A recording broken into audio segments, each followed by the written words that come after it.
You're genuinely witnessing history. There are very few things that makes me happy. Dogs, cars, and space. Humans are going to the moon after 53 years. It's slightly sad कि हम एक बार moon पे गए और उसके बाद humans ने जाना छोड़ दिया. Maybe economics या फिर हो सकता है कम्युनिज्म डिफीट हो चुका था, so nobody actually cared. But we are going back to the moon. Artemis 2 नाम का एक प्रोजेक्ट है नासा का. उन्होंने ये रॉकेट लॉन्च किया है जो कि मून का चक्कर काट के उसका फ्लाई अवे करके आएगा. It's a 10-day project. अगर आप ये वीडियो देख रहे हैं तो मेरी एक बात को बहुत ध्यान से सुनिए. अगर आपका बच्चा साइंस के अलावा कुछ भी और सोचता है, कुछ भी और करता है, तो प्लीज उसको साइंस की तरफ डायरेक्ट कीजिए.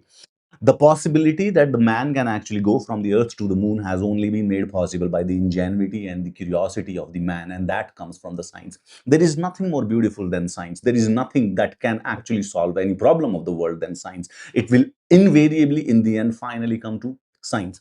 This is a genuine and authentic miracle. हम लोग ढूंढते रहते हैं मिरेकल्स को अपने लाइफ में, अपने रिश्तों में, अपनी किताबों में, बट नहीं है, कहीं पर भी नहीं है. It's right outside in the world and we can explore it just by using science. There is nothing else. I can guarantee you that आप कुछ भी सोचते हैं, जितनी भी सोचते हैं, anything and everything that you've ever heard or thought about geopolitics is 100% waste for your life. अगर आप पिछली जिंदगी में, अपने पिछले 4 साल में, अपने यूक्रेन और रशिया की वॉर के बारे में अगर आपने 50 या 500 वीडियो देखे हैं, वो आपकी जिंदगी में कभी भी काम नहीं आएगा. If you want your child to grow, you want your child to actually do something good with his or her life, science is the only answer. अगर वो इसके अलावा कुछ और देखता है तो उसको समझिए कि कभी जैसे कार्टून देखना अच्छी बात होती है just for the mental growth and the mental health. But the point is that his core interest should always lie with science. There is nothing more beautiful and amazing that the humans have ever done.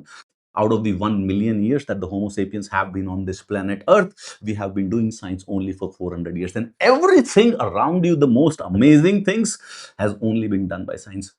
Everything else is just an absolutely 100% noise. ये वो rocket है जो कि इंसान को इस समय चांद के पास लेके जा रहा है. आज से 1 या 2 साल के बाद ह्यूमन आप अपनी लाइफ टाइम में इंसानों को चांद के ऊपर कदम करते हुए भी देखेंगे. लेकिन ये कर रहे हैं यूनाइटेड स्टेट्स ऑफ अमेरिका के लोग. भारत के लोगों को ये करना है. वो सिर्फ और सिर्फ एक तरीके से हो सकता है जब हमारा सारा का सारा जो यूथ है वो सिर्फ और सिर्फ साइंस कर रहा हो. Fight with the pseudo scientific things with the zeal of a fanatic.